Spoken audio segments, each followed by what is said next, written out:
Y aquí, esta carta la escribe Pedro más o menos en el año 65. Y 3 años más adelante muere Nerón el emperador, que fue uno de los peores emperadores romanos, que le hizo mucho daño a la iglesia. Este hombre fue terrible, quemaba con leña verde a los cristianos en los coliseos romanos, hacía experimentos con ellos. Todas las peores muertes que usted se puede imaginar, las hizo este hombre, ¿verdad? La más preferida de él era la guillotina, cortarles la cabeza. Y por cierto, Pablo le cortaron la cabeza, ¿no? Entonces, esta carta se escribe en el año 65. Es una carta con muchos consejos, igual que la primera, pues para vivir íntegramente, para motivarnos a nosotros en la santidad y prepararnos para el tiempo del fin, ¿verdad? Es lo que vamos a encontrar en esta carta. Y nos exhorta Pedro de los falsos maestros y sobre todo de la filosofía que tenían en aquel tiempo, como hasta hoy en día, la tensión entre el humanismo y el cristianismo. Hoy en día, muchas iglesias son muy humanistas. Bueno, ¿qué es el humanismo, pastor? Ahorita voy a entrar ahí. Pues es todo lo que tenga que ver con el prójimo.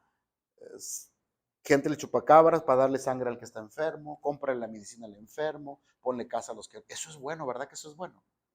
¿Verdad que eso es bueno? Y hay que hacerlo, diga conmigo, hay que hacerlo.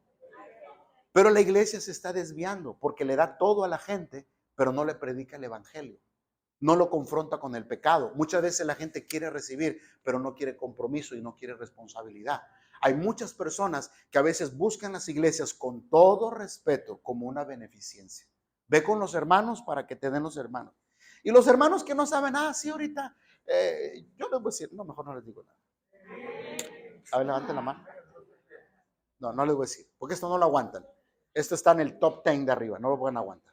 Pero yo le digo una cosa, hay mucha gente que así es. Y en el tiempo de Pedro, así estaba la iglesia teniendo esa pugna, esa lucha entre el humanismo y el cristianismo.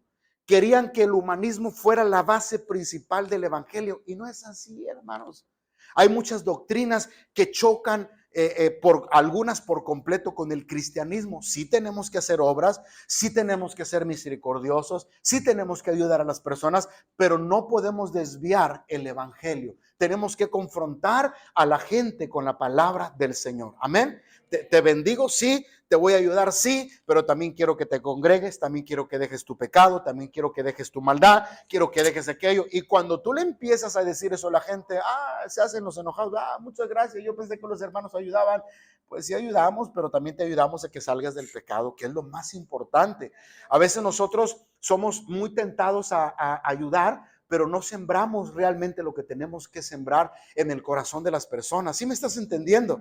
Y es bueno porque puede ser una estrategia de alcanzar almas, puede ser una estrategia, pero finalmente el tipo de cristiano que tenemos ahí es un cristiano que el día que no le das, se va.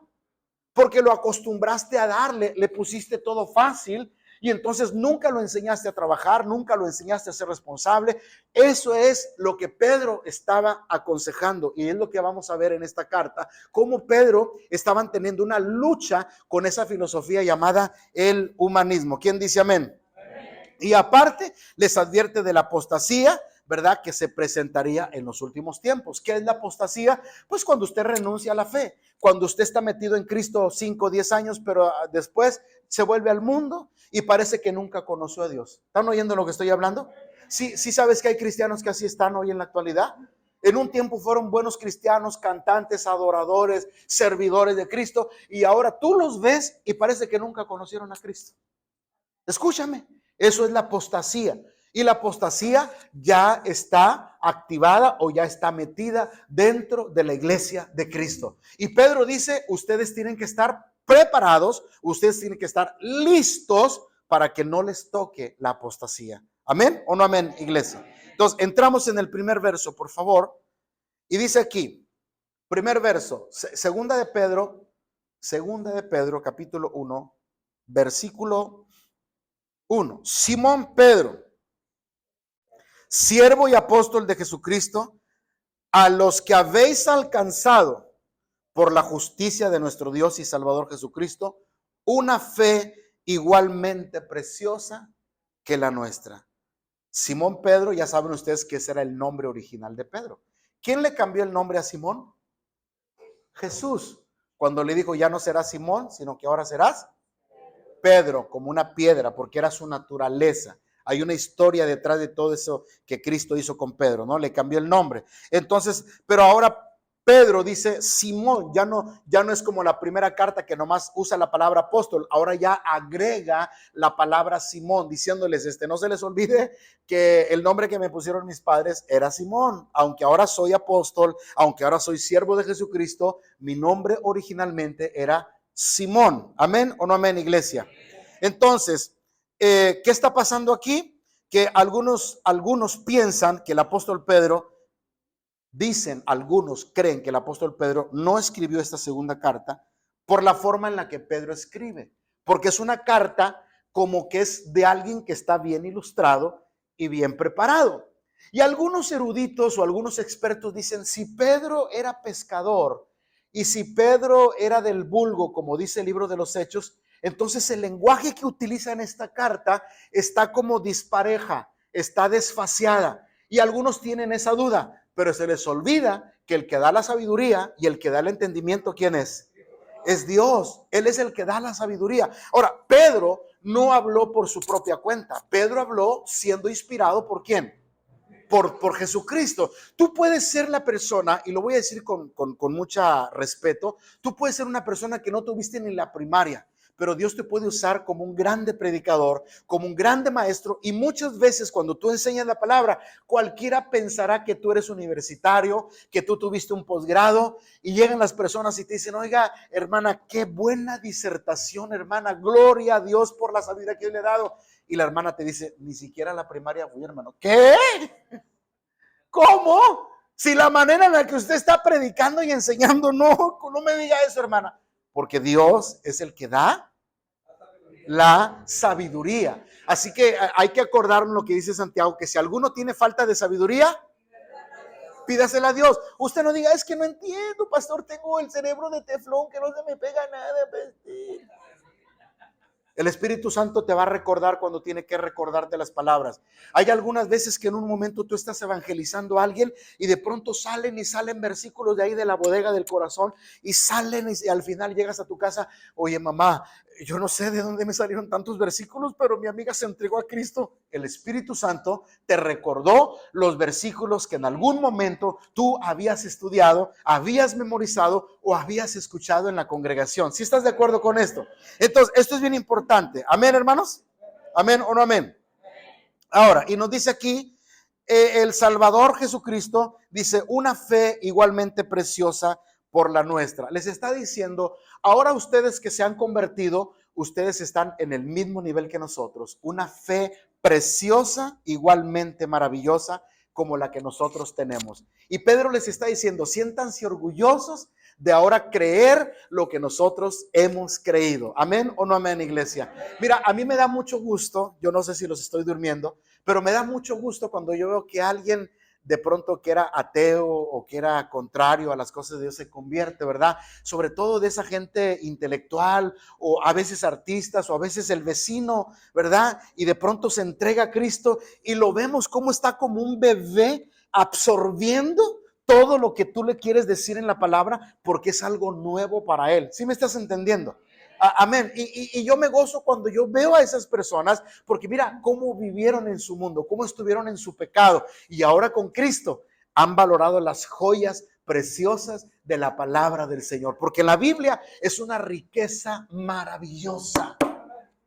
¿Sí estás entendiendo? Te voy a decir algo y solamente nada más para que lo dejes ahí como reserva. Escucha lo que te digo. Todos los científicos que trajeron cosas buenas al mundo, lo sacaron de la Biblia. Luis Pasteur era cristiano. Isaac Newton, Pascal, el padre de las matemáticas, no sé si es el padre de las matemáticas, pero muchos de ellos, escúchame lo que te digo, Dios les dio la sabiduría sacando de la Biblia lo que el mundo necesitaba. Esa vacuna de Luis Pasteur, que era cristiano, escúchenme lo que les digo, Dios le dio la sabiduría para hacer la vacuna. ¿Estás entendiendo lo que digo? O sea, no importa quién tú seas, ahora cuando estás en Cristo, esto es algo precioso y esto es algo maravilloso. Quiere decir que a veces la gente se sorprende y dice, ¿cómo ahora tú vives y cómo ahora eres? Y yo antes te veía que derrochabas finanzas, mira cómo era tu familia y ahora la traes así y ahora vives así. Porque Cristo ordenó la mente, ordenó la familia y sobre todo ordenó el corazón. Amén. ¿Por qué? Porque por medio de la palabra va depurando, va limpiando, va desintoxicando nuestra alma, nuestro espíritu y vamos entendiendo el camino correcto en el que debemos de estar. ¿Alguien dice amén en esta hora? ¿Amén o no amén? Versículo 2, por favor. Versículo 2. Y dice, gracia y paz sean multiplicadas en el conocimiento y de nuestro Señor Jesucristo. Mire lo que utiliza Pedro. Gracia, ¿gracia qué? Gracia y paz sean multiplicadas. Pedro les estaba diciendo que estas dos cosas, ¿verdad? Son regalos preciosos que Dios nos da a nosotros. Dice el apóstol Pablo que por gracia somos. Dice, y no es un don de nosotros, sino es un regalo de Dios. La gracia es lo maravilloso. Algún día Dios me permita traer una enseñanza acerca de la gracia. ¿Sabes que la Biblia habla mucho de la gracia? ¿Sabes que tú y yo no merecíamos ser salvos? ¿Sabes que tú y yo no deberíamos de estar aquí? Pero por su gracia, como dice la Biblia, lento para la ira y grande en misericordia. Ahora estamos en Cristo por su gracia. ¿Por qué salgo adelante? Por la gracia de Dios. ¿Por qué pasé el examen de la universidad? Por la gracia de Dios. ¿Por qué arreglé mi problema? Por la gracia de Dios. ¿Por qué me estoy superando en la vida? Por la gracia. Otra vez, por la gracia. Y entonces el apóstol Pedro les está diciendo, estas dos cosas son valiosísimas, por favor. Mire lo que dice, gracia y paz sean ¿qué? Porque lo otro que necesitamos mucho es la paz de Cristo en el corazón. A veces estamos en conflicto interno, en una cuestión ahí espiritual, donde no nos entendemos. Decía alguien por ahí, ni el sol de mayo nos calienta, ¿no? Pero la paz a veces es lo que necesitamos. A veces tú puedes tener todo, puedes tener buen trabajo, puedes tener buena economía, pero no tienes la paz de Cristo. ¿Cuántos quieren la paz de Cristo? ¿Cuántos quieren la paz para su familia? La paz para sus hijos, la paz en su trabajo. ¿Cuántos quieren la paz para nuestra ciudad, para nuestro país? ¿Te da gusto cuando se están matando allá en Sinaloa, allá en Oaxaca, allá en Zacatecas, que todos los días hay muertes? ¿Alguien le da gusto a eso?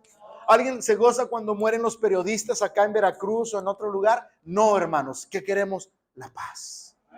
Y Pedro dice, sean multiplicadas. ¿Amén o no amén?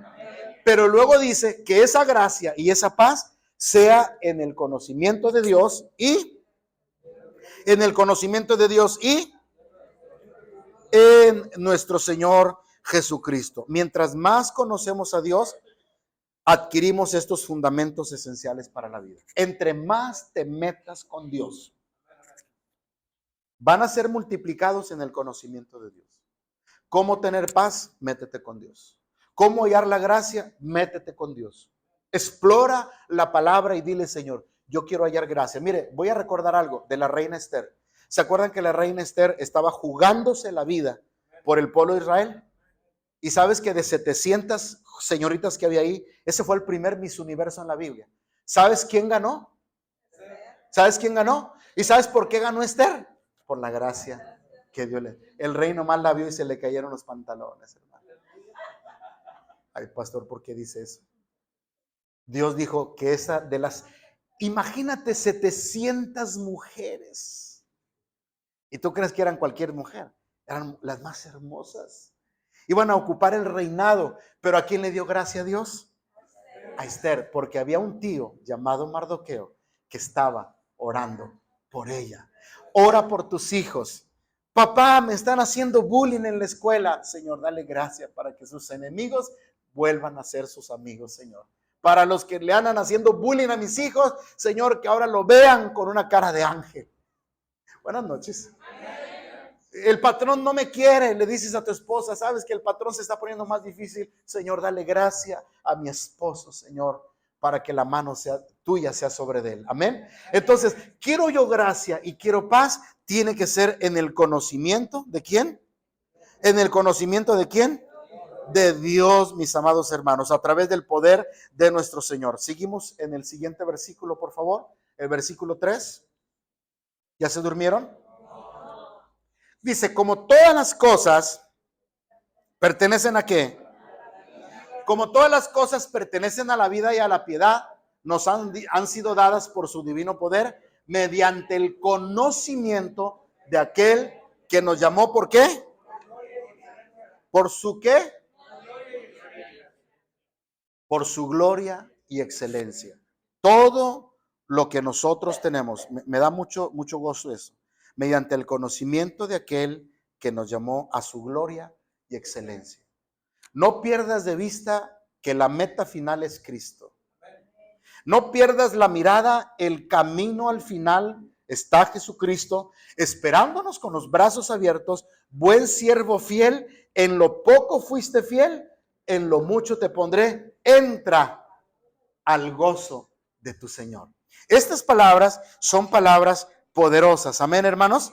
Y hay que entender esto, que tenemos que compartir la palabra del Señor para poder aprender también y valorar las cosas que Dios ha hecho con nuestra vida. Yo siempre lo he dicho y lo he aconsejado: quiere crecer en Cristo, comparta su fe. Quiere ver la gracia de Dios, comparta su fe con el que no conoce al Señor. Y muchas veces hay personas que están ávidas, necesitadas de Dios, pero a veces como nosotros no evangelizamos o no hablamos la palabra, entonces esto se complica a veces y la gente pues se queda igual. Entonces tú tienes en tus manos y en tu corazón algo muy precioso: la gracia de Dios y la paz de Dios. ¿Cuántos dicen amén? Y algo más importante aquí, el conocimiento de aquel que nos llamó por su gloria y excelencia. Tú ahora tienes conocimiento. ¿Sabes qué dice la Biblia? Hay de aquel que sepa hacer lo bueno. ¿Lees? Hay muchos hermanos que dicen: pastor, yo no hago nada malo, pero tampoco hacen nada bueno. El que sepa hacer lo bueno y no lo hace, se le cuenta como pecado.